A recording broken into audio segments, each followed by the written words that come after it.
Alright, so this is the list. I used to go 10-0 in Swiss on Bello Betty. Unfortunately, I was one game shy of making top 8, so I think, you know, we placed top 16, but because of seeding, it'll probably be 9th. And so this is the list. We'll call it 10-0 Bello Betty. Yeah, 10-0 Bello Betty. Firstly, the 4-ofs. Yeah. So you got 4 Bello Betties, obviously standard. 4 Koala 2Ks. 4 Kumas. Kuma, like some people run less than 4. I think that's really troll. This card is so good against many different matchups. Like you just KO free chump blockers that are really relevant right now, or like bond plays. Yeah.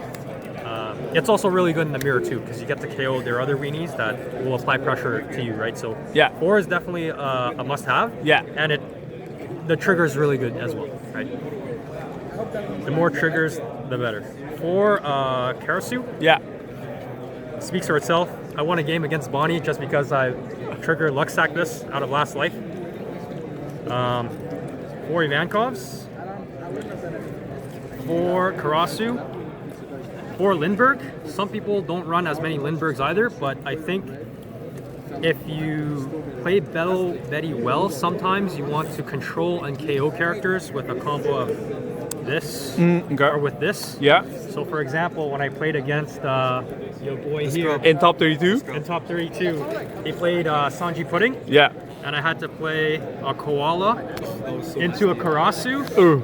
And then boost this, swing 8 into the Zorojuro, that died, and KO'd the Sanji Pudding. Oh, had an empty board. Yeah, had an empty board, right? So, like this deck, sometimes it's not always all face all the time. Yeah. So that's why you need to run 4.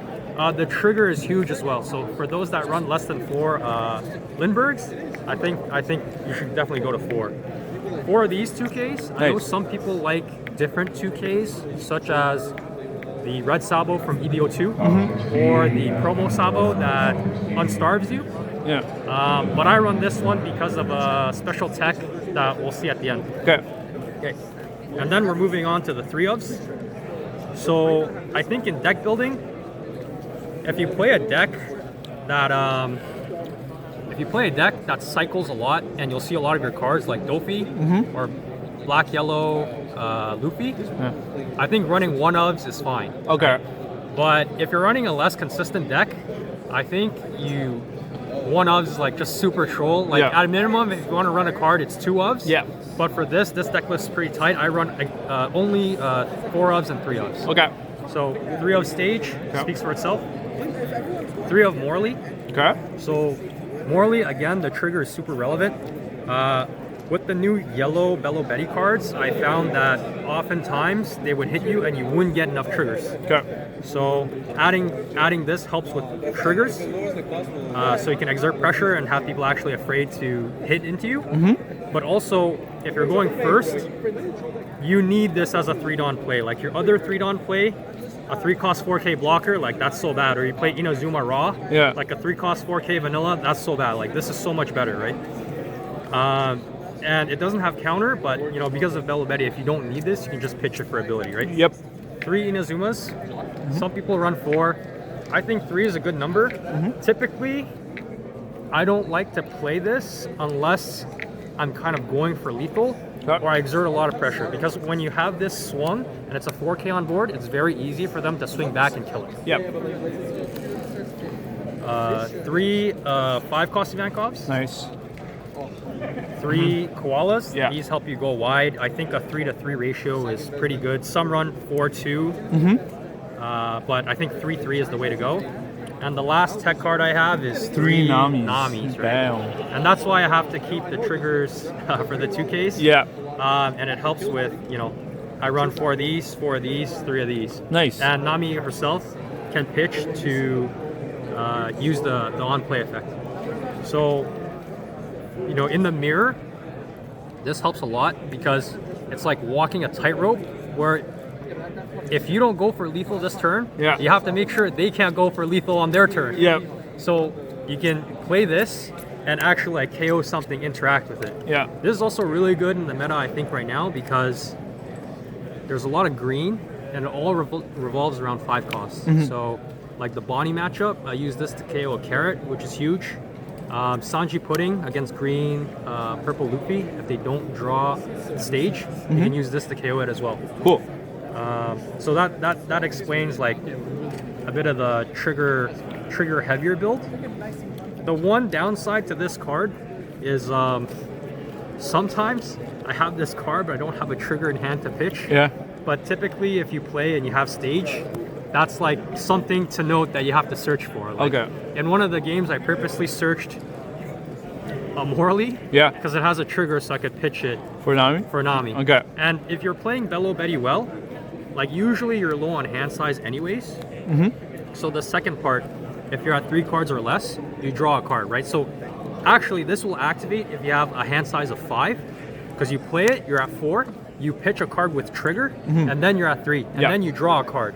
So if you're playing Bello Betty well, this is basically a 5 cost 5k that's boostable because of the trigger. Yeah. That KOs a 5. So that's like a 10 Dawn tempo swing in your favor because you establish a 5k body and they lose a 5k body. The trigger was also really relevant. So like on stream, he swung into me with Zoro Juro and I activated the trigger. And that's just kind of completely winning for me after that as well, right? So some people tend to run Zeus.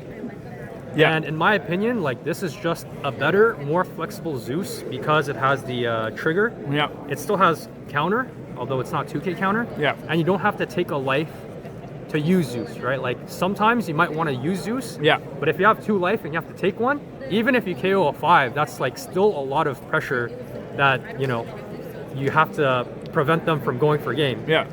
And you have to play like the 2k itself to get it, right? So I think this is just a more flexible card. Yeah. Especially because, I don't know, like if you have a Morley, it just cycles like a brick and then you can draw into something else. Yep. So that's the deck list that went undefeated, 10-0 in Swiss.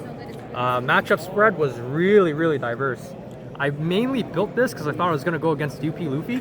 0 UP Luffys. 0 That's UP insane. So I think my matchups were purple black Luffy, Yeah. green yellow Law, Blackbeard, another green yellow Law, Bonnie, Bello Betty Mirror, 1 green purple Luffy, Okay. a red green Smoker, and last round was purple Luffy on tree. Damn. Yeah. So I mean, I thought this was like a good meta call, and I guess it was. It was. This is 10-0. like the best I've ever done in a tournament. Nice. But something that's also really good about this deck is like games are really short. So maybe the game ends in like 10 minutes. You just go and chill, listen to your headphones, and it helps your mental. Because when you're playing a 10-round tournament, that's really heavy on the mental, especially if you're playing a more complex combo deck. Yeah.